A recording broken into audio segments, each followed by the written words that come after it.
정부는 평창 실무회담의 속도를 내자는 메시지를 북한에 던졌습니다. 이번 주에도 실무회담을 해서 진행했으면 하는 그런 입장이고요. 가급적 빠른 시일 내라도 협의해 나갈 생각입니다. 남북 연락 채널은 오늘도 정상 가동됐습니다. 곧 있을 실무회담에선 북측 참가단의 규모와 일정 등이 구체적으로 논의될 예정입니다.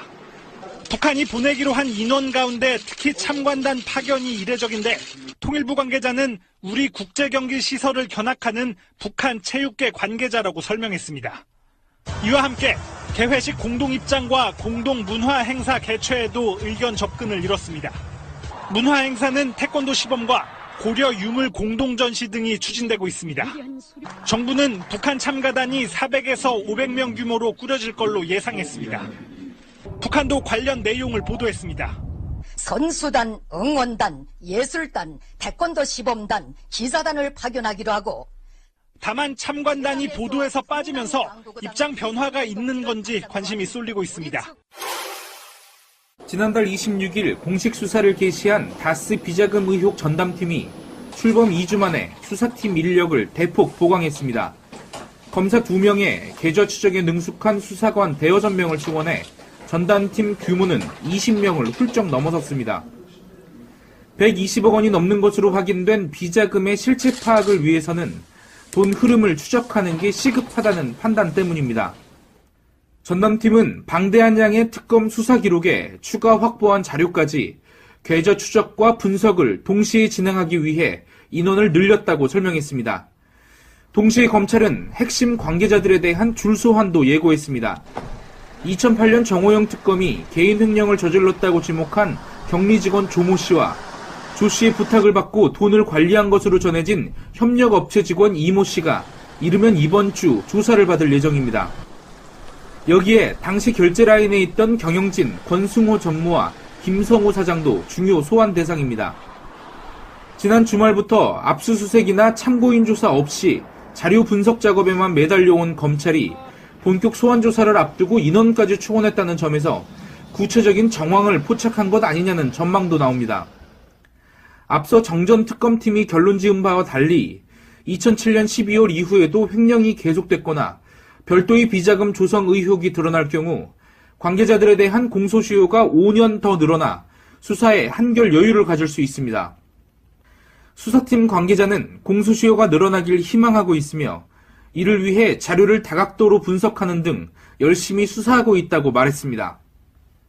전담팀은 2008년 정호영 특검팀의 특수직무유기 혐의에 대해서도 조사가 불가피하다며 필요할 경우 당시 특검팀에 참여한 변호사와 전현직 검사에 대해서도 소환해 조사할 예정입니다. 지난해 12월 18일 조선일보는 임종석 비서실장의 아랍에미리트 방문이 문재인 정부의 탈원전 정책에서 비롯됐다고 주장했습니다. UAE 측 탈원전 정책 불만 잠재우기용 특사라는 보도였습니다. 임 실장이 왕세제 접견 시 참석한 칼둔 행정청장의 사진을 입수했다고 공개하기도 했습니다. 하지만 당시 사진은 이미 회동 직후 본인이 소셜미디어에 올린 사진이었습니다. 그러자 다음날 자유한국당은 이를 받아 공세를 퍼부었습니다. 원전 불만을 무마하러 간 것이라는 증거 사진과 증언이 나왔음에도 불구하고 아니다라는 앞뒤 모두 자른 부인만을 남겨둔 채 돌연 휴가를 떠나버렸습니다. 며칠 뒤 조선일보는 현지 교민들에게 원전 함구령이 내려졌다며 원전 수주 문제와 관련된 기사를 또다시 실었습니다. 한국당은 바로 다음 날 청와대를 찾아 국정조사를 요구하며 시위를 벌였습니다. 탈원전 정책과 아무런 관계가 없음이 드러나자 잠시 침묵을 지키다 돌연 노무현 정부로 화살을 돌립니다. 하지만 이 주장 역시 김태환 전 국방부 장관이 이명박 정부에서 비밀 군사 협약을 맺은 사실을 시인하면서 사실과 다른 것으로 나타났습니다. 몇 번을 오락가락하던 공세는 그런 상황에서도 이어졌습니다. 그가 오면 모든 것이 풀릴 것이라는 그가 떠났고 의혹은 여전히 남아있습니다. 이제는 청와대가 답해야 할 차례입니다. 조선일보는 오늘 임 실장 특사 의혹은 덮였다라는 기사와 UAE 문제, 결국 적폐청산 소동이 부른 평지풍파라는 사설을 실었습니다. 1, 2, 3 트위터가 진짜 언론입니다. 오늘도 새가 날아든다의 특별한 인터뷰를 하겠습니다. 제가 사전을 찾아봤더니요. 전기 재련으로 만든 순철, 전해철이라고 철이 있나 봐요. 아, 그래서 진짜? 그래서 이게 뜻이 좋아가지고 이게 무슨 뜻이냐면요. 100% 철, 우리가 금 24K가 100%잖아요. 99.9. 철이 화학식으로 뭡니까? 혹시 아십니까? FE요. 네, FE. 그러니까 24FE. 전해철. 네. 자, 이야기가 참 많을 것 같은데요. 일단 모실게요. 더불어민주당 전해철 의원님 나오셨습니다. 예, 반갑습니다. 환영합니다. 와. 뭐 의원님 시간도 아니신데 나오셔가지고 이렇게 숟가락을 팍 얹으실까? 숟가락을 얻는 게 아니죠. 자, 그러면 오늘은 3명이 깨먹는 시간. 예, 좋습니다. 전해철 의원님 나오신다고 우리 최민희 의원님이 특별히 왕림해 주셨고요. 이런 인터뷰도 재밌을 것 같습니다. 제가 최민희 의원님과 같이 어떤 한 분을 파보는 시간 한번 되겠습니다. 전해철 의원님은요, 1962년생이시고요. 전남 목포 출생. 그리고 지금 안산시 상록구 갑 국회의원이시고 재선 의원이시죠? 그렇습니다. 예. 팟캐스트하고는 별로 안 친한 정치인으로 유명합니다. 삼철이라고 누가 구박하는 사람 있습니까? 예, 그건 아니고요. 제가 나온다고 나오는데 그래도 다른 정치인에 비해서 상대적으로 좀 적은 것 같고요. 종종 나오기도 합니다. 그건 알고 있죠. 예. 나오시는 걸 제가 다 들었기 때문에. 예. 그래서 사실 궁금한 게 하나도 없어요. 그렇지만 우리 방식으로 여쭤볼 게 좀 있어서 모셨고요. 최근에 더불어민주당 경기도당위원장 사퇴하셨단 말이죠. 뜬금없이 왜? 그건 뭐 다 아는 얘기지만 본인 목소리로 한번 듣겠습니다. 예, 일단 공정한 경선을 위해서 도당위원장을 사퇴하는 게 맞다고 생각을 했는데요. 이번 당헌 당규가 사실은 2015년에 문재인 대통령께서 당시 대표 시절에 만들었던 혁신 당헌이고 주된 내용 중에 하나가 분권이었습니다. 그러니까 시의원, 도의원 또 기초자치단체장의 공천권을 그동안은 중앙당에서 전략공천이라는 이제 이름으로 해왔던 것을 완벽하게 다 시도당의 공천권을 넘겼거든요. 그걸 이제 첫 번째 시행하는 당헌당규 이번 지방선거인데 그 과정에서 제가 경기도지사 후보로 거론되면서 지켜야 될 분권에 대한 내용이 시도당 위원장에게 권한이 넘어갔는데 그걸 활용해서 전해철이 선거에 이용하거나 또는 도지사 후보로 해서 활용한다라는 일각의 좀 의심 또는 그런 염려가 있어서 그렇다면 저는 그는 제가 계속 경기도당 위원장직을 하는 것은 적절하지 않다. 조금이라도 그런 우려가 있다 그러면 그걸 불식시키는 것이 공정한 경선 내지 공정한 선거에 도움이 된다라는 생각에서 제가 도당위원장직을 그러니까 사퇴했습니다. 이분이 친노 핵심이세요. 네, 친노 핵심이고 친노에 정치하는 정신이 저런 거예요. 공정, 원칙, 그죠? 내려놓을 게 있으면 내려놓는 게 낫지 않을까. 그 이야기는 이따가 진지하게 좀 하시고요. 네. 어쨌든 간에 결국에는 경기도지사 선거에 나가시겠다. 요거예요. 요거. 자. 더불어민주당 전해철 의원이 일찌감치 경기도당 위원장 자리를 내려놓으며 사실상 경기지사 출마를 선언했습니다. 선거 120일 전까지만 사퇴하면 되지만 불필요한 오해를 없애겠다는 겁니다. 친문 핵심으로 꼽히는 만큼 문재인 대통령과 사전 의견 교류가 있었다는 점도 부인하지 않았습니다. 일일이 여쭈고 하는 것은 적절하지 않다고 생각합니다만은 그래도 불구하고 문재인 대통령이 반대하신다면 제가 당연히 안 하겠죠. 문재인 정부의 성공을 위해선 이번 지방선거 승리가 필수적이라는 설명입니다. 그러면서 자신과 함께 삼철로 불리는 양정철 전 청와대 홍보기획비서관, 이호철 전 청와대 민정수석의 복귀 필요성도 강조했습니다. 적절한 역할 그리고 남용되거나 또 문제가 되지 않는 거라면 저는 일을 해야 된다고 생각을 하고.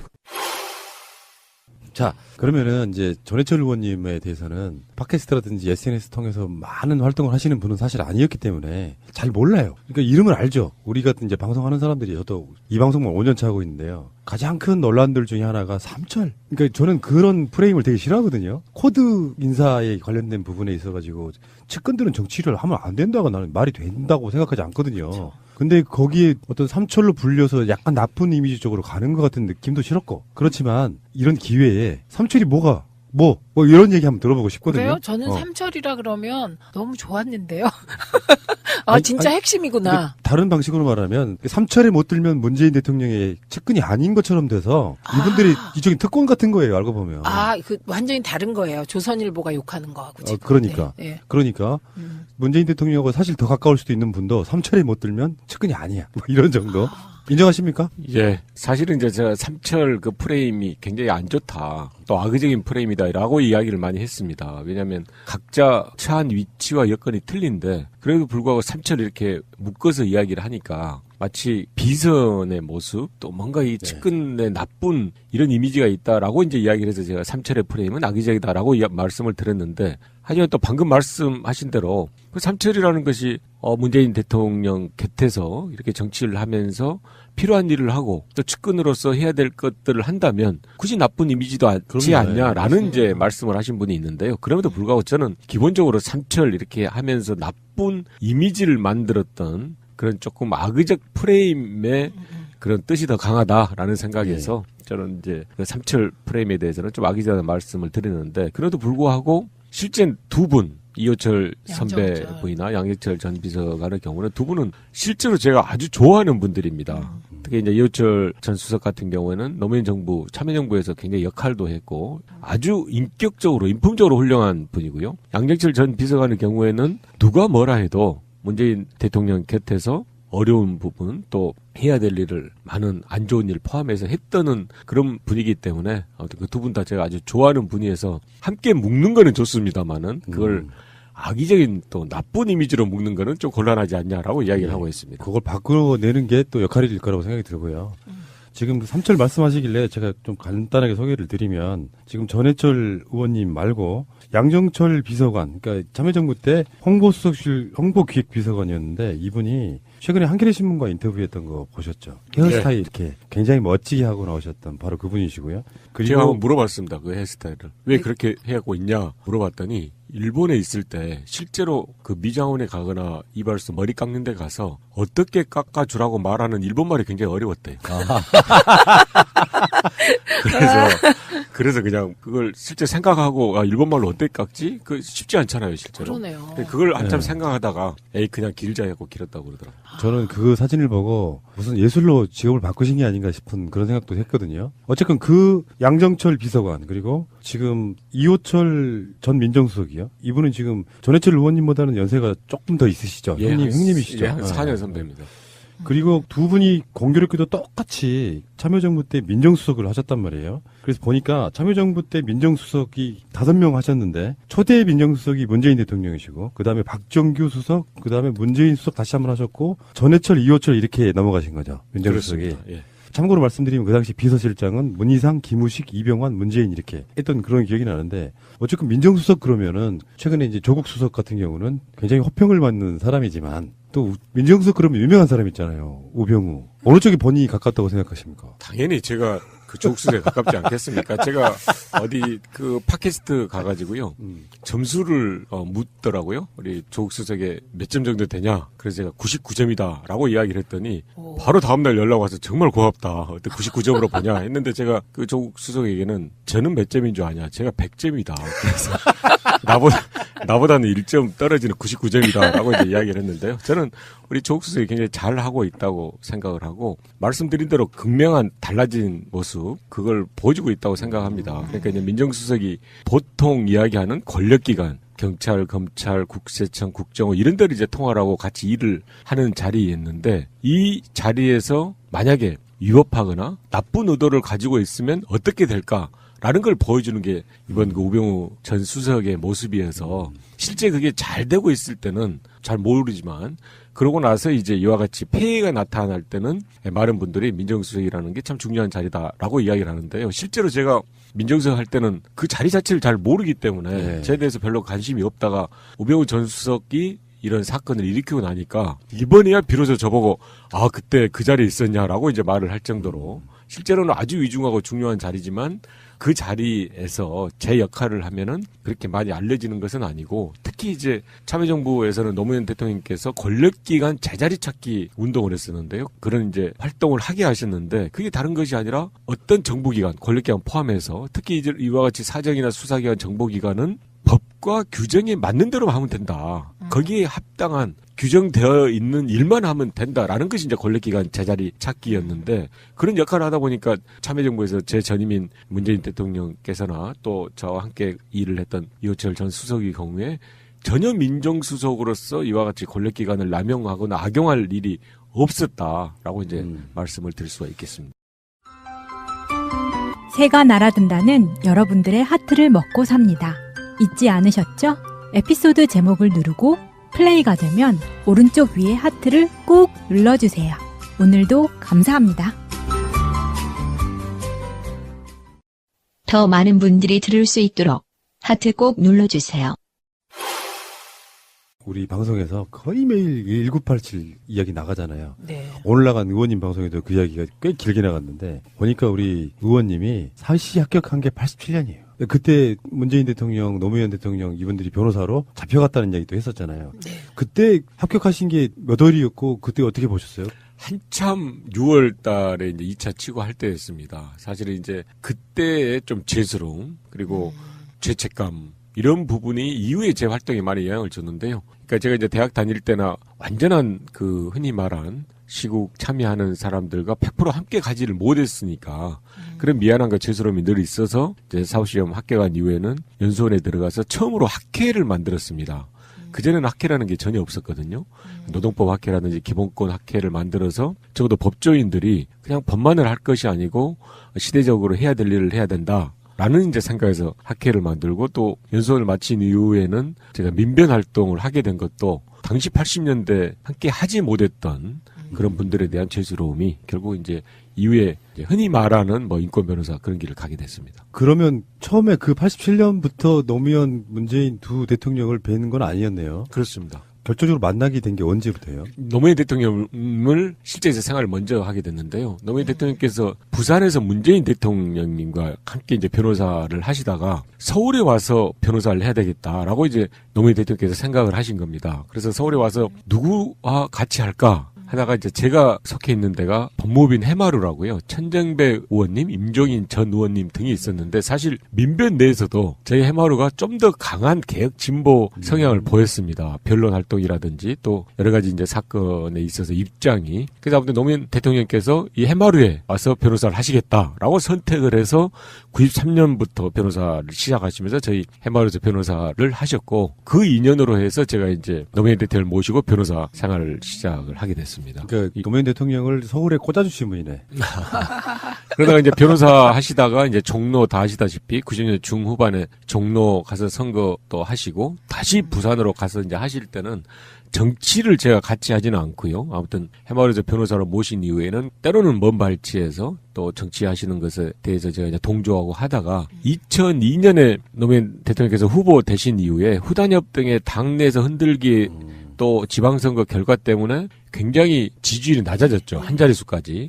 그래서 노사모가 이제 전국적으로 해서 노무현 대통령을 지키고 함께하고 있을 때 노변모라는 것을 제가 결성을 했습니다. 그게 노무현을 사랑하는 변호사 모임인데 그래 한 150분 정도를 제가 결성해서 당시 기금도 모아서 이제 합법적으로 드리기도 하고 지지 선언한 게 사실은 전문가 집단에서 처음으로 했습니다. 노변모가. 변호사 150명이. 근데 변호사님들 150명 모으려면 장난 아니죠. 예. 원래 의원들을 대구에서 서울까지 데려오려면 좀 있잖아요. 좀벌레. 좀벌레 한 마리를 데려오는 것보다 의원들 10명 데려오는 게 더 힘들다는 말이 있어요. 그만큼 이제 뭐 자율성이 높다 이런 건데 변호사님들 모을 때 장난 아니었을 것 같아요. 그렇습니다. 이제 물론 당시 이제 민변 변호사 분들이 추측이 됐지만 민변의 다른 변호사님들도 이제 노무현 대통령이 역사적 시대적으로 필요하신 분인데 너무 지도가 떨어지고 사실은 당에서도 완벽하게 노무현 대통령님을 지지하거나 함께하지 않았거든요. 그래서 그렇죠. 제가 이제 그 변호사 지지 모임을 결성해서 지지한 다음에는 법률 지원단을 따로 만들었습니다. 원래 이제 당에 보면 우리 최민희 의원님도 잘 아시지만 법률 지원단도 있고 법률 지원 단장도 있고 이렇게 하게 되는데 당에서 도움을 못 받으니까 후보의 법률 지원단을 만들어서 당시 희망대지 이렇게 모았던 분들이 전국에서 많이 선거법 위반으로 우율되고 조사받고만 그랬거든요. 문성근 선배는 대선 끝나고도 계속 재판까지 받았어요. 예. 네. 그런 사건을 제가 이제 법률 지원단을 만들어서 약 변호사 한 7, 8분이 이제 당시 그 후보 옆에 사무실에서 상근하면서 대선까지 이렇게 치르게 되고 이후에 이제 제가 청와대에서 민정비서관 민정수석으로 약 3년 8개월 정도를 노무현 대통령을 모시고 일을 하게 됐습니다. 처음에 정권 막 바뀌었을 때는 그 의문사 진상규명위원회 거기부터 먼저 하신 거죠. 그렇습니다. 그 전에 이제 청와대 가기 전에요. 제가 이제 민변에서 활동할 때 과거사 관련 사건을 몇 건 했습니다. 예를 들어서 수지킴 사건이라는 게 있는데요.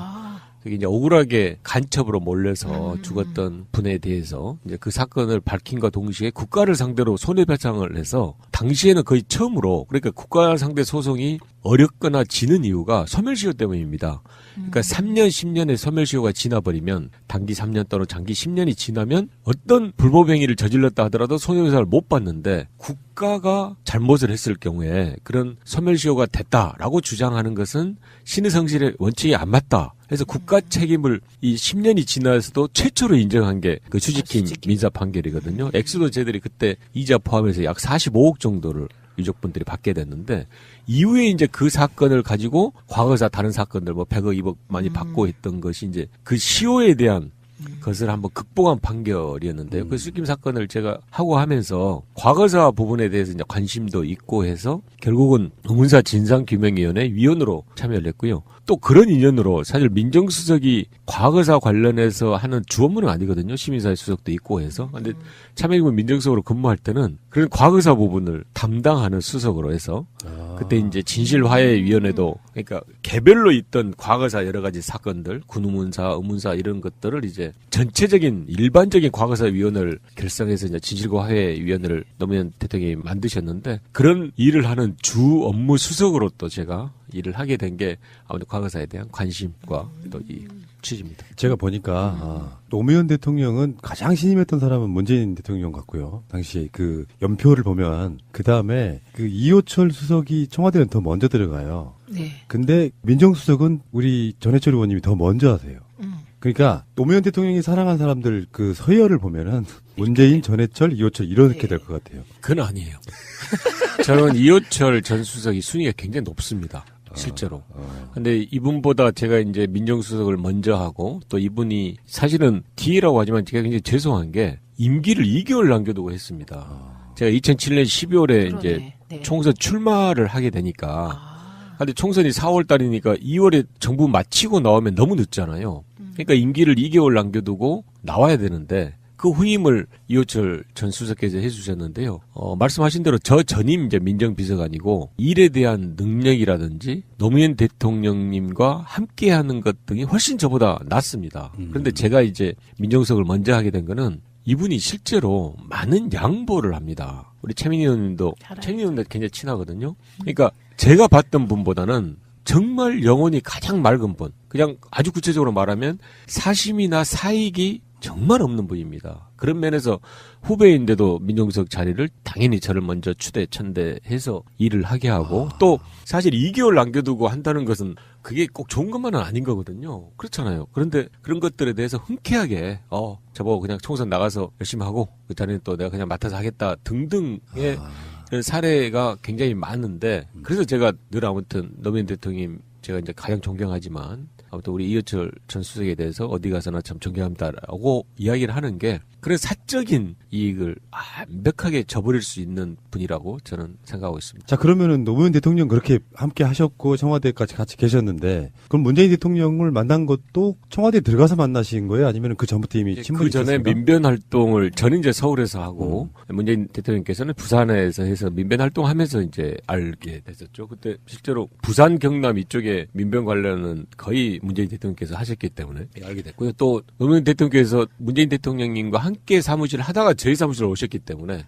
당연히 이제 알 수가 있었고요. 그러다가 이제 같이 구체적으로 일을 하게 된 것은 제가 청와대에서 민정비서관으로 있을 때 문재인 대통령께서 민정수석으로 해서 일을 했고 그 민정수석을 하시던 일을 제가 맡아서 후임이 돼서 민정수석을 했고요. 또 제가 민정수석을 하고 있을 때 청와대를 나가셨다가 다시 비서실장으로 돌아와서 일을 하실 때는 제가 민정수석이고 비서실장으로서 제가 이제 모시면서 일을 하게 됐습니다. 그래서 저도 약 3년 8개월 정도 청와대 오랜 기간이 있어서 그 과정에 이제 문재인 대통령께서 나갔다 오시고 또 할 때 계속적으로 이제 모시고 있었고요. 문재인 대통령께서 이제 민정수석 하실 때는 좀 알려도 돼 있습니다만은 예를 들어 동창회 동문회를 안 가셨습니다. 왜냐하면 그런 사적인 관계나 모임을 하는 것은 적절하지 않다라고 해서 아주 원칙적인 모습을 보이셨는데 말고는 개인적으로는 굉장히 따뜻하신 분입니다. 우리 최민희님도 잘 아시다시피. 그러니까 소주도 즐겨 드시고 그리고 여사님이 음식 하시는 걸 좋아해서 실제로 당시 이제 참여정부 시절에도 댁에 가서 소주를 굉장히 많이 먹었어요.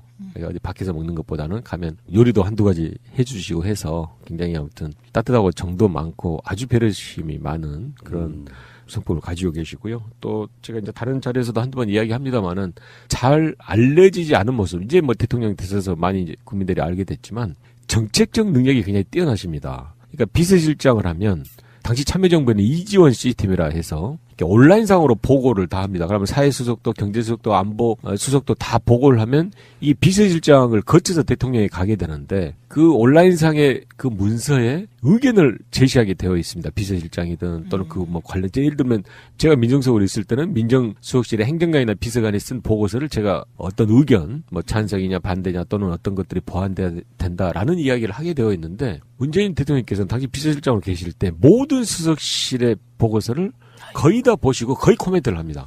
아니, 사실 그 코멘트 하는 게 굉장히 어렵거든요. 왜냐하면 내용을 잘 모르고 이야기를 하면 굉장히 좀 엉뚱한 이야기를 해볼 수도 있고 또 맞지 않는 이야기를 해볼 수도 있는데 그 보고서의 내용을 거의 아신다는 거거든요. 그래서 정책적 능력이 실제 아주 뛰어나시고 그게 2012년 대선 또 이후에 약 3, 4년간 후보로서 여러 준비하는 과정에서 저는 충분히 나타났고 대통령이 되신 뒤로 특히 문재인 대통령께서 그런 정책적 능력을 보여서 지금 사회 각 분야에 대해서 모두 다 대통령이 이야기도 하시고 또 해결도 하고 문제를 제기하시거나 또는 이렇게 잘 하시는 걸 보면 그런 정책적 뛰어난 능력이 잘 이렇게 발휘되고 있다라고 생각합니다.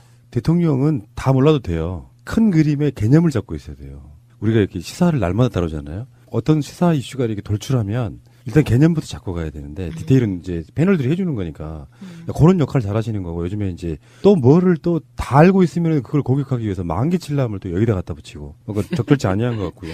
대통령 신년 기자회견도 보니까 우리가 굉장히 오랜 시간 동안 못 봤던 그림을 계속 보게 돼서 정말 좋았고요. 그런데 문재인 대통령 입장에서는 한 팀워크로 그렇게 오랫동안 같이 일을 했으면 나라면 아무리 3철이 아니라 4철이든 뭐 5철이더라도 법무부 장관 시킬 수 있잖아요. 근데 왜 안 시켰대요? 기회가 되시면 좀 여쭤주시면 좋을 것 같고요. 저도 궁금하니까요.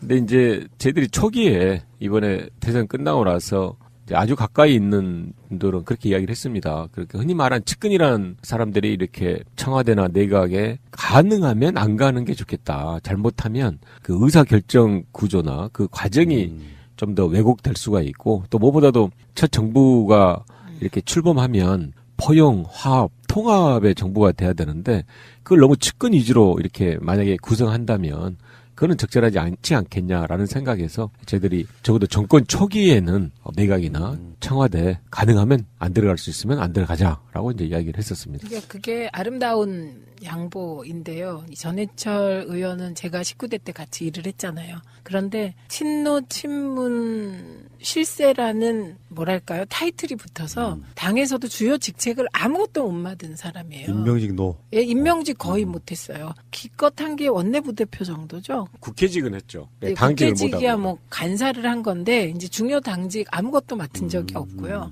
그리고 경기도당위원장 나갈 때도 측근이니까 하지 말라는 비토 여론이 막 있었습니다. 근데 우리들 입장은 그게 좀 이해가 안 되거든요. 아니, 저도 이해가 안 가요. 잘하는 사람끼리 더 팀워크가 더 잘 맞고 더 좋지 않을까. 예를 들면 반대로 해석하면 초창기 개혁 드라이브 걸 때 수족처럼 느껴질 그러니까 완전히 복심이란 사람들이 해주면 훨씬 더 좋잖아요. 왜 그게 안 되냐고. 저는 그게 맞는다고 생각하는데 많은 사람들이 워낙 언론이 친문 패권이라고 흔들고 그 친문 패권 프레임을 깨는 게 중요하다고 해서 그때 경기도당 위원장 나갈 때도 찬반이 되게 엇갈렸습니다. 근데 나가시길 잘했죠.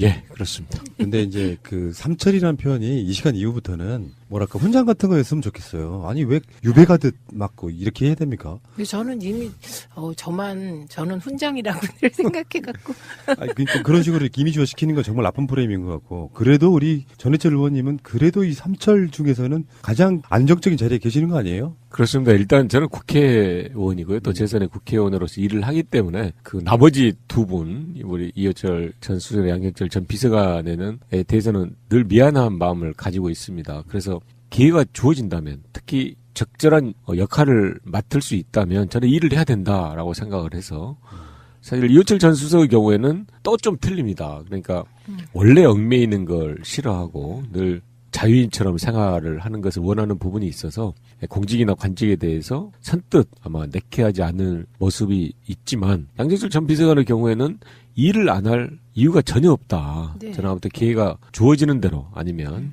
아무튼 역할을 찾아서라도 일을 하는 게 맞다라고 생각합니다. 그리고 유능한 인재니까. 예전에 한 2, 3년 됐는데요. 갑자기 팟캐스트 하나가 만들어져서 떴던, 잠깐 사라졌던 게 뭐냐면은 양정철 비서관, 유시민 작가, 표창원 의원, 이런 분들이 한번 팟캐스트 만든 적이 있었어요. 그때 그분 목소리 들어본 적 있고요. 자, 알겠습니다. 일단 삼철 이야기는 여기까지 하겠습니다. 우선 다음 후보자 역시 검찰개혁을 지휘해야 하는 만큼 조직 논리에서 자유로운 비검찰 출신 인사가 유력합니다. 일각에서는 법무행정 전문성과 정무 감각을 갖춘 중진 정치인이 기용될 거란 분석도 나옵니다. 여기에는 참여정부 시절 민정수석으로 재직한 전해철 의원, 그리고 판사 출신의 박범계 의원 등의 이름이 오르내립니다. 근데 전 전해철 의원님에 대해서 목포 출신이라는, 목포는 또 제가 좀 각별한 동네이기도 해요. 제 고향하고 가깝고, 제가 옛날에 방송에서 홍어 이야기 맨날 하면 목포 이야기부터 나옵니다. 근데 살아오신 이력을 보니까 목포 갔다가 여수 가셨죠? 그러니까 말씀드리면 이제 목포에서 태어나서 성장을 중학교까지 했고요. 목포에서 중학교 나왔고, 고등학교를 마산에 있는 마산중앙고등학교를 나왔습니다. 굉장히 특이한 이력이에요. 왜? 그래서 이제 마산중앙고등학교를 갔더니 1학년 때는 저 혼자 호남 사람인 줄 알았고 2학년 되니까 겨우 한 명이 더 있더라고요.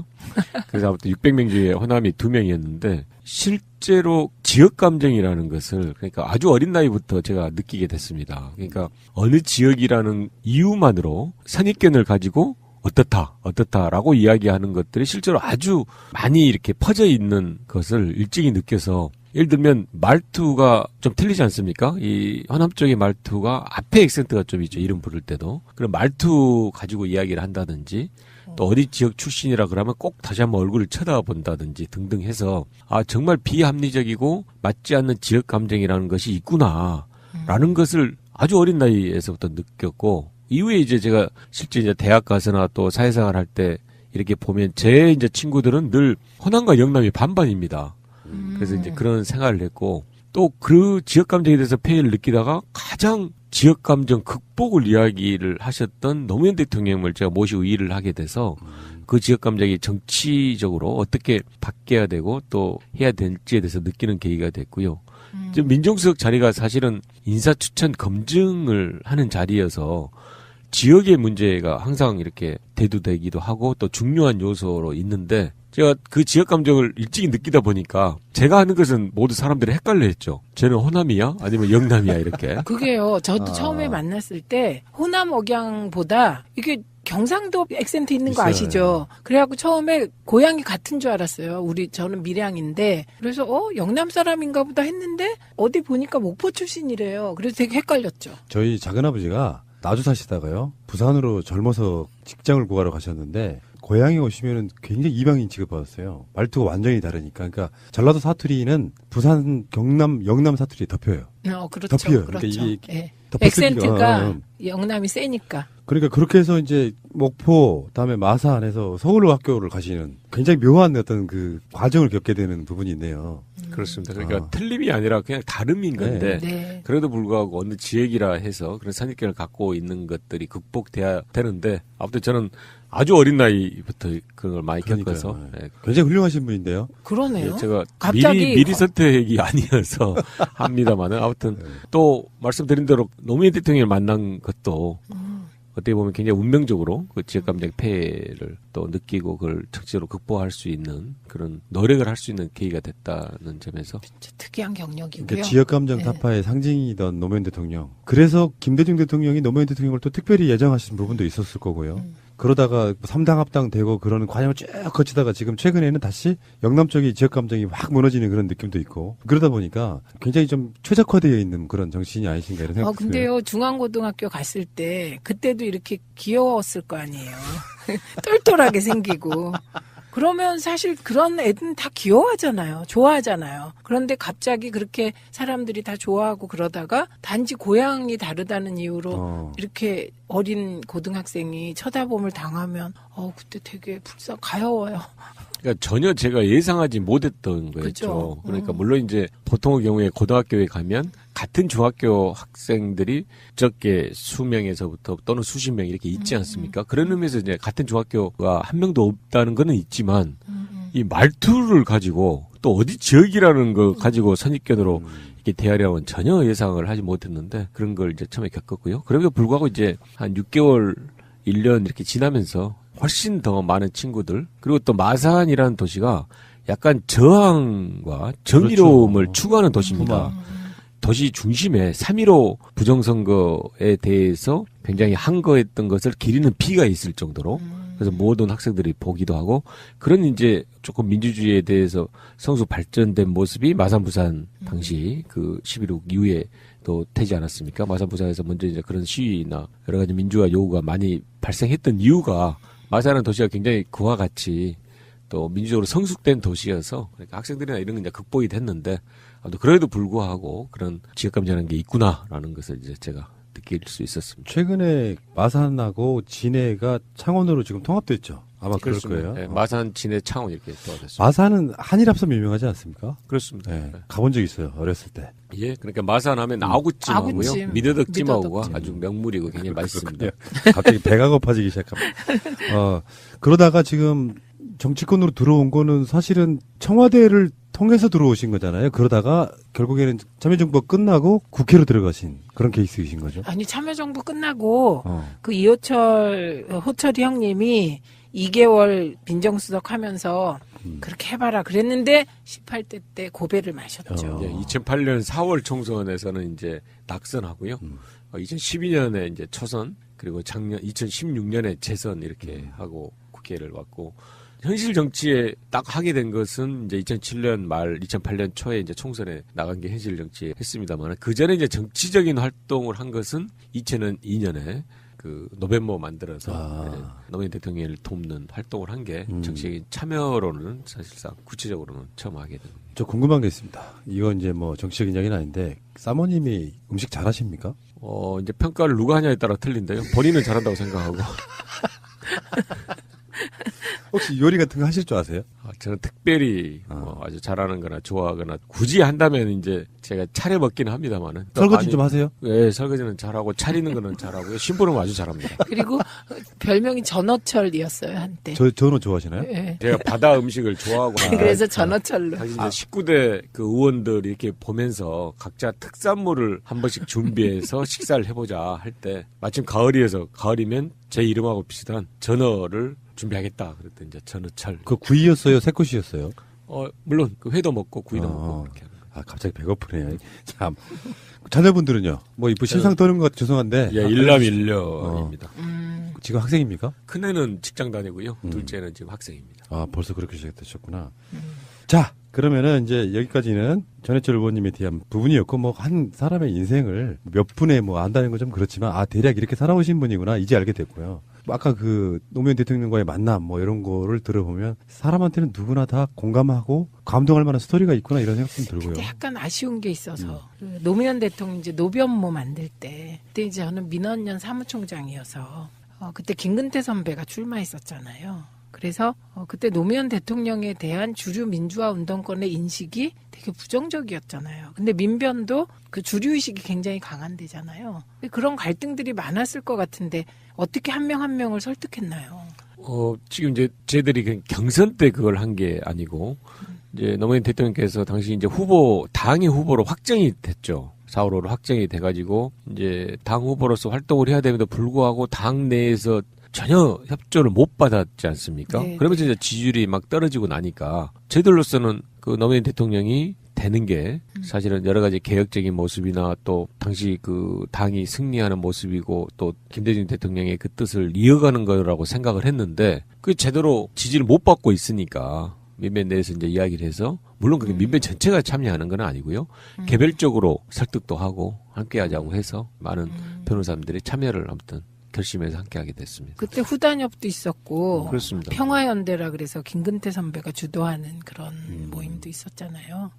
자, 그런데 이런 질문은 좀 어떨지요? 실제로 청와대에 있는 것과 국회에 있는 건 다르잖아요. 정치라고 해도 우리는 그냥 다 정치로 보지만 그쪽은 행정이 강하고 권력기관 느낌이 있고 국회는 정말 밑바닥 기면서 다 악수하고 다녀야 되고 실제로 정치권으로 들어와 보니까 뭐가 세상이 좀 다르던가요? 일단은 국회 역할이 중요하다고 생각을 하고요. 그런데 이제 제가 이제 생각을 했던 것에 비해서 국회에서 제대로 역할을 하고 있나라는 이제 회의를 많이 들게 되는데 제가 이제 현실 정치 그러니까 국회 이제 총선 출마하게 된 것도 당시 2007년 참여정부가 굉장히 극심한 공격을 받았었습니다. 그렇죠.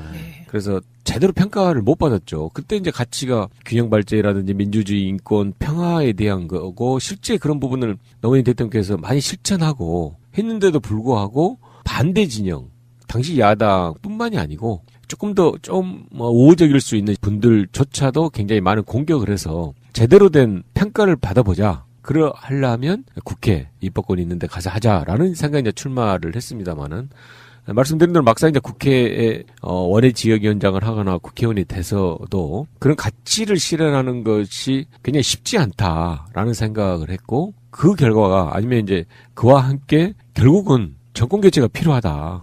라는 생각에서 이제 저희 당의 후보가 정권 교체에 아무튼 선봉에 서고 확실하게 역할을 할 수 있는 것을 계속 노력을 했고 그 결과가 문재인 대통령의 당선이기 때문에 그러니까 국회에서 아무튼 많은 역할을 했다기보다는 올해 정권 교체에 매진할 수 있는 것에 보람을 찾지 않았나라는 생각을 합니다. 그러다가 지금 우리 의원님께서 경기도지사 나갈래 하신 거예요. 안산에서의 국회의원.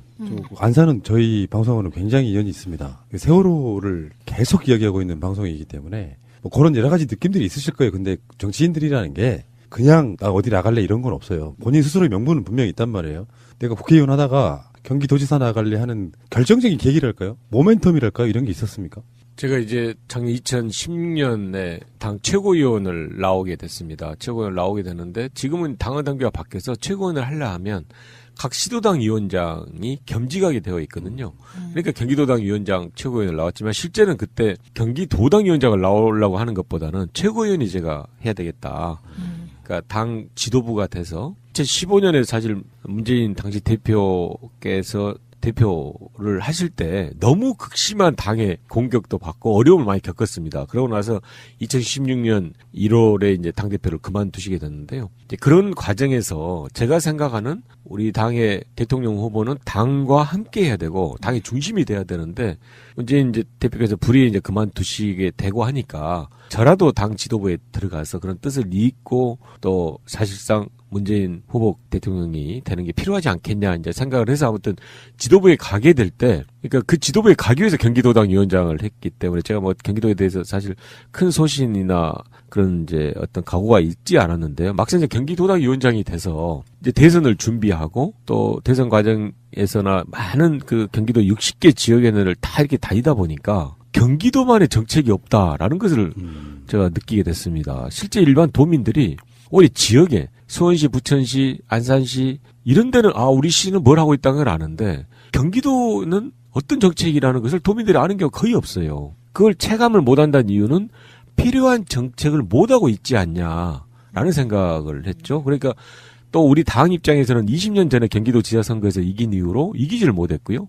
결국은 경기도지사가 보면 대선이나 대권을 나가는 디딤돌로 했었지 도정에 충실하거나 도정을 확실하게 하는 게 부족하다라는 것을 제가 보게 됐고요. 그리고 이제 그 문재인 정부에서 추구하는 큰 틀이기도 합니다만은 자치와 분권이 굉장히 중요한데 그 자치와 분권을 실제 실천하기 위해서는 가장 큰 광역자치단체인 경기도에서 실천이 중요하고 1300만 인구니까요. 그 경기도에서 실천하기 위해서는 경기도지사를 우리 당 후보가 되는 게 필요하지 않겠냐. 그게 자치와 분권 철학도 또 실천하고 문재인 정부의 성공을 위해서도 필요한데 이런 것을 보니까 제가 그렇다면 경기도지사 선거가 중요하고 그 지사 선거에는 좋은 분들이 뜨겁게 경쟁 경선이 필요하다. 그럼 저로서도 저도 지난 대선 과정에서 그렇게 경기도 곳곳을 누비면서 이야기했던 것들을 실천하기 위해서라도 경기도지사 선거에 나갈 필요가 있다. 그리고 또 제 경쟁력이라면 그동안 국정 경험도 있고 누구보다도 좀 안정감이 있고 정책을 실현하는 능력은 저도 떨어지지 않겠다. 네, 뛰어나세요. 그래서 출마를 생각하게 됐습니다. 그러니까 문재인 정부 성공을 위해서 경기도를 접수하자 민주당이. 제가 여기서 질문을 따로 안 드리고요. 중요한 키워드 2가지를 한번 드려볼 테니까 하고 싶은 말씀 있으면 다 한번 해보세요. 첫 번째, 남경필 바른정당 탈당. 일단은 저는 아주 적절하지 않다고 생각을 합니다. 그러니까 이 정당 생활을 하고 또 정당 정치라는 것이 꼭 선거만 앞두고 있으면 그냥 이합집산을 하거든요. 그런데 정치적인 이념이라든지 철학이라든지 가치관을 함께해서 정당을 만들었다 그러면 적어도 그 정당에 대해서 책임을 지고 그 정당이 추구하는 바를 가야 되는데 바른정당을 만든 이후에 별로 달라진 사정이라면 당세가 좀 변했다 등등의 사유만 가지고 함께했던 그런 정당을 탈당하는 것은 맞지 않고 그것이야말로 그냥 선거를 위해서 선거만을 위한 그런 정치행위지 않나라고 생각을 합니다. 저희 나간 방송에도 그런 얘기 수도 없이 하고 있는데 정말 새정치 또는 정치 혁신 이런 개념들은 정말 이론하지도 없는 사람들이 살아남기 위해서 하는 정치와 사실 제가 흔히 말하는 친문 정치인들 분들과 방송을 많이 하는데 이분들이 갖고 있는 어떤 공적 마인드는 정말 비교하기가 좀 힘들 정도로 정치적 가치는 좀 차이가 나더라 이런 말씀 드리고 싶은데요. 그렇다면 2번째 키워드 드리겠습니다. 이제가 더 중요할 수도 있습니다. 이재명. 훌륭한 정치인입니다. 그리고 지난 대통령 경선 때 좋은 모습을 보여서 우리 당 또는 국민들에게 지지를 받는 굉장히 훌륭한 정치인이라고 생각하는데 문제는 우리 이재명 시장의 경우에도 충분하게 또 필요한 경쟁을 해서 본선에 나가야 된다고 생각을 합니다. 그래야만이 저희 더불어민주당의 후보가 당선될 수가 있거든요. 그런 면에서 좋은 후보고 장점이 있는 후보가 저를 포함해서 여러 분들하고 치열하게 경선에서 이기는 게 필요하다. 그 과정에서 검증도 하고 또 정책에 대해서 서로 대안도 제시할 뿐만 아니라 그런 부분에 대해서 판단도 받는 게 필요하다는 생각에서 아무튼 좋은 경쟁을 할 수 있는 상대다. 예, 뻔한 말씀 감사합니다. 근데 이런 건 있잖아요. 전에 다른 인터뷰 보니까요.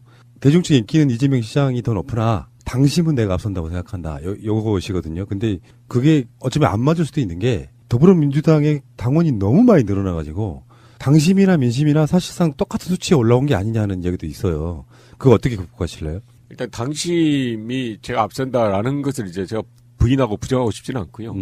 그러니까 이제 사실 당심도 당의 어떤 것을 객관적으로 이렇게 확인하기는 쉽지 않습니다. 하지만 제가 말씀드린 대로 경기도당 위원장을 1년 반 이상 이렇게 하면서 특히 대선을 치르면서 경기도 60개 지역에 곳곳을 다 다녔습니다. 곳곳을 다니면서 거기에 핵심적인 역할을 지역위원회를 구성하고 핵심적인 역할을 하는 분들을 많이 만났거든요. 많이 만나면서 우리가 대선을 치르는 것도 당이 가야 될 부분에 대해서 많은 이야기도 하고 공감을 했었습니다.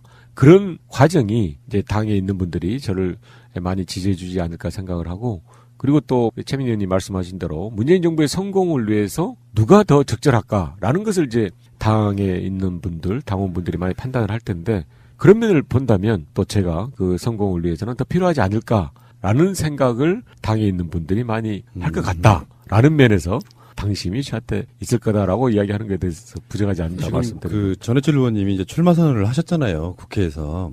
그리고 나니까 이제 또 다른 표현을 말하면 눈치를 보고 있던 분들이 이제 출마 러시라는 표현을 하는데 안민석 의원도 있고 양기대 시장도 있고 그 이전에 이미 이재명 시장은 경기도지사 나간다는 얘기가 있었고 근데 언론이나 이런 데서는 계속해서 지금 이재명 남경필 구도를 만들어 놓고 있잖아요. 근데 거기에서 이재명 시장의 대체제로 내가 올라간다는 것은 말처럼 쉽지는 않을 것 같아요. 여론의 구조라는 건 그런 거라고 보거든요.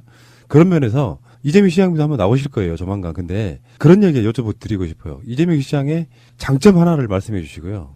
이재명 시장보다 내가 낫다 하는 부분 하나만 말씀해 주세요. 예, 장점은 사이다라고 그랬나요? 그러니까 국민들이 원하고 생각하는 부분을 아주 시원하게 이야기할 수 있는 게 저는 장점이라고 생각을 하고요.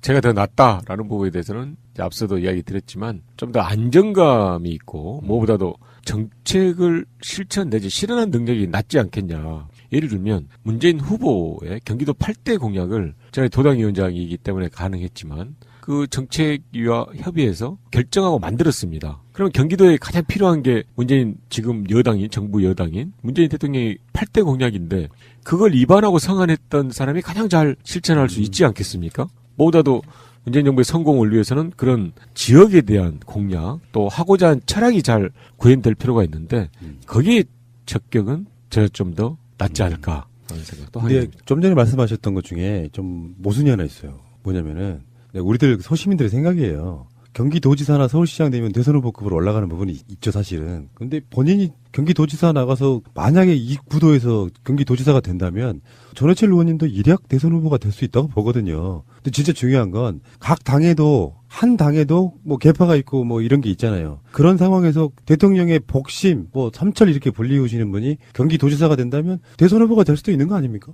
제가 이제 그걸 부정하기보다는요, 도정이 중요하다. 예를 들어서 이제 가능하다면 또 선택받는다 하면 한 8년 정도는 도정을 잘하는 게 필요하다고 생각을 합니다. 얼마나 매진하는가가 중요한데 지금까지는 약간의 인기나 또 도지사를 하고 있다가 바로 사실 대선이나 아니면 당에 와서 다른 역할을 해버린 경우가 굉장히 많았다. 그것이 왜곡된 도정의 결과로 나타나지 않았냐는 생각에서 적어도 경기도지사를 하려 하면 8년 정도는 매진하겠다. 그리고 제가 이제 얼마 전에 이제 도당위원장직을 사퇴하면서 또 이야기를 했는데요. 정말로 대선에 뜻이 있는 분이라면 당과 또 국회 내지 적극적으로 결합해서 일을 할 필요가 있다. 왜냐하면 대선 주자분들이 자꾸 밖에 있으면 당의 중심이 될 수가 없습니다. 그러니까 당에 와서 기여도 하고 또 역할도 하고 필요한 봉사도 하고 하는 것이 필요하다. 그런데 그걸 자꾸 대선의 디딤돌로 삼아서 하면 도정은 도정대로 되지 않고 당은 당대로 제 모습을 갖출 수가 없다라는 말씀을 드리는 겁니다. 그러니까 그럼 이제 새날 단독이요. 전해철 의원, 이재명 시장, 경기도지사 나가지 말고 당으로 들어와서 그 최고위원 회의에 들어올 수 있는 만한 역할을 해라. 차라리 그게 더 낫다 그런 거 아니에요? 제가 뭐 직접적으로 하는 게 적절하지 않은 것 같고요. 요거는 그냥 일반적으로 그 그렇습니다. 말이 그 말을 주장하는 분들이 많죠. 제가 얼마 전에 박원순 시장 우리 얘기 나눴잖아요. 그때 박원순 시장이 대권으로 가려면 그 개인적으로 당에 봉사하는 차원 말고 서울시장을 민주당이 이기는 길 말고 박원순 시장 개인이 대권에 가까워지는 길은 사실은 국회 들어오는 길이다.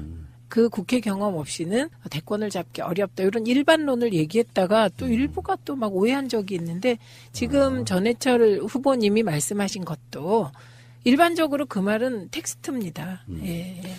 후보라고 칭하기는 아직 좀 빠른 것 같고요. 후보? 아직 후보 아니다. 예비후보 등록 더 아직 안 했으니까. 아직 아니니까. 예. 전해철 의원 도전자. 근데 문재인 대통령이 신년 기자회견에서도 했던 여러 가지 이야기 중에 개헌 부분에 있어서 권력 구조를 제외하고도 할 수 있지 않느냐. 근데 그건데 사실은 꼭 놓고 싶어 하는 거는 저는 지방 본권이 가장 커 보이거든요. 그런 면에서 경기도지사라든지 서울시장이라든지 등등 뭐 기초단체까지 다 포함해가지고 그 이해도가 높으신 분들이 광역을 좀 끌어가주면 훨씬 더 지방자치에 대해서는 확산성이랄까 이게 더 빠를 것 같다는 생각이 드는데. 그렇죠. 전해철 그 의원님 최대 강점은 문재인의 복심, 친문 핵심, 그리고 지방 분권에 대해서도 노무현 대통령 때부터 같이 고민을 해오셨기 때문에 가장 잘 문재인 정부를 이해하고 문재인 정부 성공을 위해서 뛸 수 있는 분이라는 거. 그리고 문재인 정부가 흔들리더라도 문재인 정부를 지킬 분이라는 거. 이거 같은데요. 그렇습니다. 그러니까 제가 가까이 모셨다는 것은 그분의 이제 국정 철학이라든지 또 무엇보다 우선적으로 두는 정책의 내용을 알고 또 거기를 제가 함께 했다는 것이 의미가 있고요. 그 중에 하나가 이제 분권이 확실히 자치 분권이 맞는 거고요. 저도 1~2기 국회 내 헌법 개정 특위 위원을 했었는데 당시 분권에 대해서는 상당 부분 공감대가 형성이 됐습니다. 그러니까 지금 문제가 되고 있는 정부 형태를 제외하더라도 어느 정도 공감대가 형성된 분권에 대해서라도 저는 개헌이 돼야 된다고 생각을 하고요. 그것이 이제 중앙정부와 지방정부만의 문제가 아니라 지방정부 내에서도 예를 들면 경기도 같은 경우에도 지나치게 많은 권한을 가지고 있습니다. 도가. 그 가지고 있는 권한을 31개 시군구에 이양을 할 필요가 있는 거죠. 그때 그냥 이양을 하면 그 비용 때문에 자치단체에서 그 기초자치단체에서 반대하기 때문에 조직과 인원을 함께 예산을 포함해서 그런 부분을 과감하게 31개 시군구에 내려놓는 게 필요하다. 그게 또 더 나은, 더 효율적인 분권의 실현일 수도 있거든요. 그래서 저는 아무튼 가장 크게 경기도 또 지방정부에 필요로 하는 것은 자치와 분권이다라는 것을 강조드리고 그 부분에 대해서는 반드시 실천을 해야 된다라고 말씀드리겠습니다. 그러니까 우리 방송에서도 많이 나갔던 이야기 중에 하나만 여쭤보겠습니다. 궁금증. 일단 경기도는 광역들 중에 가장 큰 단체잖아요. 지자체잖아요. 인구도 가장 많고 면적도 가장 넓을 것 같고 예산도 가장 많습니까? 그렇죠. 예, 지금 약 21, 2조 되고 하니까 예산도. 예. 그러면 그때서 가끔씩 나오는 이야기 중에 하나가 경기도 분도 이야기 나오잖아요. 그게 이번에는 불가능한 거죠. 예, 일단 이제 분도에 아무튼 장단점이 있습니다. 그래서 저도 이제 그걸 하나의 제가 정책 지향점이나 공약으로 할까 하다가 이제 분도를 하지 않는 이유가요. 일단 경기도만의 특유한 정책, 특히 경기도 각 지역의 특유한 정책은 필요하지만 그걸 남도 북도로 꼭 나눠서 할 필요는 없다. 제가 말씀드린 대로 경기도의 많은 권한을 31개 시군구에 이양을 해버리고 그다음에 다른 여건과 환경을 가진 예를 들어 경기 북부 같은 경우에는 많은 규제와 제한이 있습니다. 군사보호구역이라든지 그린벨트 제한 규제.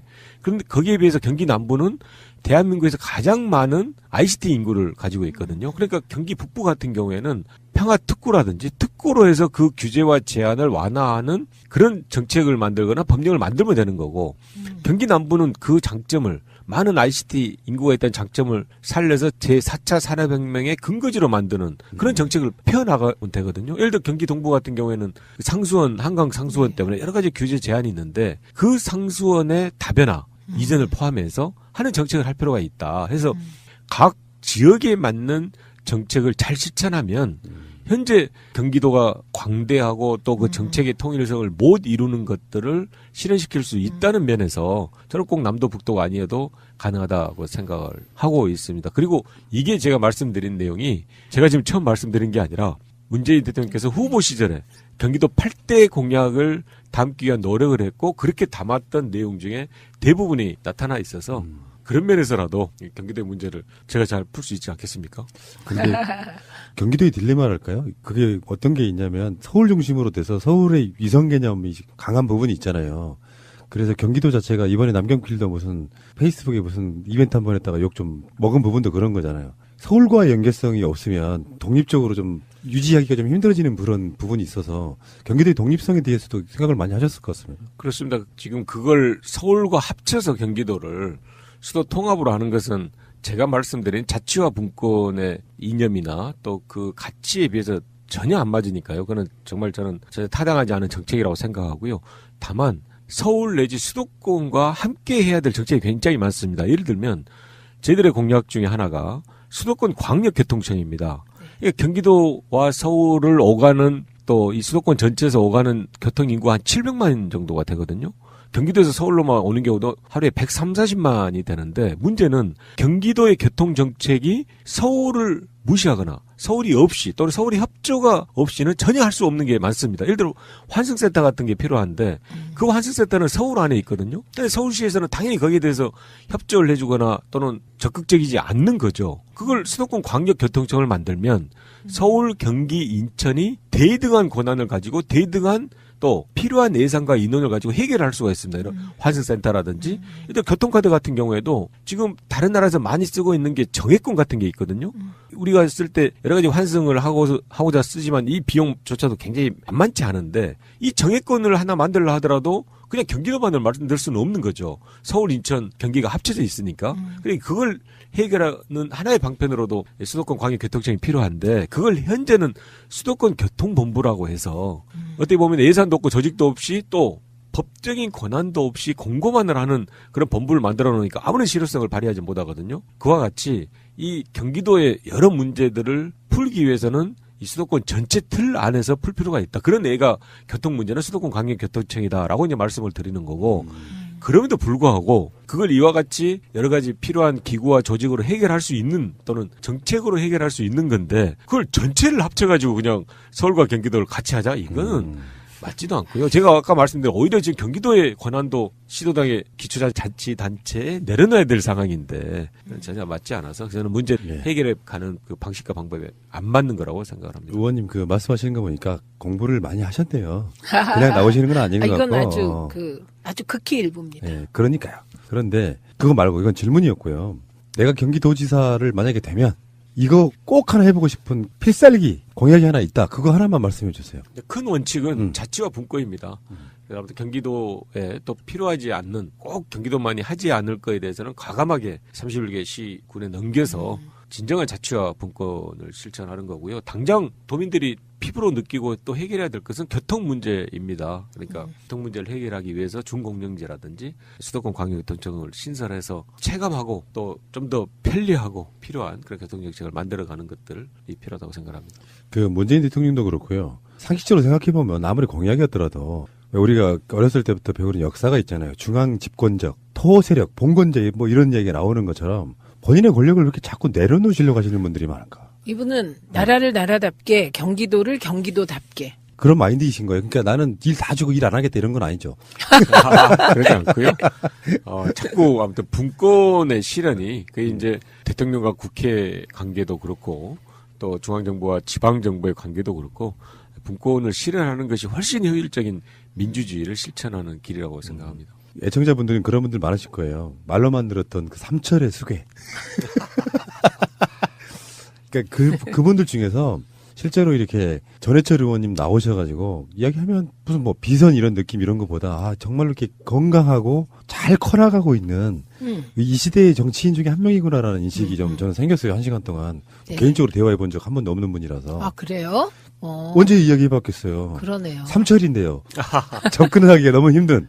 이렇게 느낌적으로 저희들도 이제 미리 이런 부분이 있단 말이에요. 섭외 같은 거 할 때 연락처 있으면 할 수 있죠. 근데 아마도 극히 그분들은 일부러라도 문재인 대통령 때문에 인터뷰 안 하려고 그럴 거야라는 인식 그래 때문에. 왔죠, 사실. 저는 전해철 의원님이 일단 삼철이라는 부분은 되게 자랑스럽게 늘 생각했고 저는 그리고 늘 굳은 일만 뒤에서 도맡아 해서 한편으로 늘 짠하게 지켜보고 있었어요. 뭐 삼철 일희 아니에요? 그런데 이거 표현을 못 하겠는데 정말 뒤에서 어려운 일 생기면 풀러 다니느라고 진짜 속이 문드러지겠다. 제가 맨날 그러고 위로해주고 그런 사람이어서 삼철을 저는 그런 봉사와 희생, 고난의 삼철로 생각했나 봐요. 저는 권력이라기보다. 그래서 경기도당 위원장 나간다고 했을 때도 그러면 우리 이 유능한 전해철은 그 당직도 못 맡아, 뭐도 못 맡아. 그럼 뭐 하란 말이냐. 이렇게 강력하게 얘기한 쪽이 선출직만. 예, 그래서 선출직이라도 나가서 당선돼서 건전하게 크는 것까지 왜 막냐. 그리고 이게 문재인 대통령을 도와드리는 길인데 그렇죠. 이런 입장이었고 지금도 그 경기도당 위원장 그만두고 이제 경기도지사 도전하는 거에 대해서 저는 뭐 아주 삼철의 희생적 아름다운 도전이라고 생각해서 그런 입장입니다. 그래서 좀 오히려 푸나님이 그렇게 말씀하시니까 제가 생각한 삼철은 희생과 봉사와 뒤에서 굳은질을 하는 삼철이거든요. 그러니까 일부러라도 언론에 안 나타나려고 한다 이런 이미지가 있어요. 네, 대통령께 누가 될까봐 늘 좀 그랬죠. 그래서 연락드리기가 좀 무섭다 이런 얘기 드린 거예요. 같은 뜻이다. 뭐 그런 거요. 앞으로는 연락만 주시면 바로 달려오도록 하겠습니다. 오늘 인터뷰 해본 느낌이 뭐냐면은 정말 반듯하시구나. 네. 그리고 똘똘하고요. 심지어 유머조차도요 얼굴 웃지 않고 이야기하는 적응하기 상당히 오래 걸릴 것 같은 그런 느낌. 저 유머를 해독을 못 해가지고. 그러니까. 저 되게 고생했어요. 자 진지하게 말씀하시는 건지 유머인지 구분이 잘 안 되시는 그게 이분인데 유머예요. 이제 나중에 조금만 시간이 더 지나시면요 본인이 그걸 잘 하시게 돼요. 언프를 할 줄 알아야 제대로 된 정치인이다 저는 보고요. 그냥 생각에는 이분도 문재인 대통령 닮아서 고구마일 줄 알았는데 생각보다 사이다셨어요. 오늘 첫 인터뷰는. 자 마지막으로요. 마지막으로 애청자분들께 처음으로 아마 목소리 듣는 분들도 계실 거예요. 전해철 의원님이 한 말씀 해주시는 걸로 하고 끝내겠습니다. 예, 오늘 장시간 애청해 주셔서 감사드리고요. 제가 이제 정치를 하는 목적 또 추구하는 것 중에 하나는 또 가장 중요하게 생각하는 것은 갈등을 푸는 거였습니다. 사회에 있는 곳곳에 있는 그 갈등을 푸는 건데 그런 역할을 늘 해야 된다고 생각하고 또 그 부분에 대해서는 제가 끊임없이 노력을 해서 아무튼 국민들이 이렇게 느끼고 있는 여러 가지 이해관계 다툼이 있을 수도 있고 또 국민들의 여러 문제를 푸는 데 있어서도 갈등이 생기는 것을 막는데 저는 좀 더 진력을 하고 싶다 이렇게 이제 말씀을 드리고요. 그리고 이제 구체적으로는 노무현 문재인 대통령을 모시고 정치를 시작하고 지금 하고 있는 저로서는 당연히 참여정부의 가치를 개선 발전시키는 그런 일을 하는가 동시에 뭐 문재인 정부의 성공을 위해서도 제가 할 수 있는 일은 모두 하려고 한다라고 말씀을 드립니다. 과정에서 애청자 여러분께서 많이 도와주시고 성원해 주시면 좋겠습니다. 고맙습니다. 좋은 시간 감사했고요. 다음에 또 뵙겠습니다.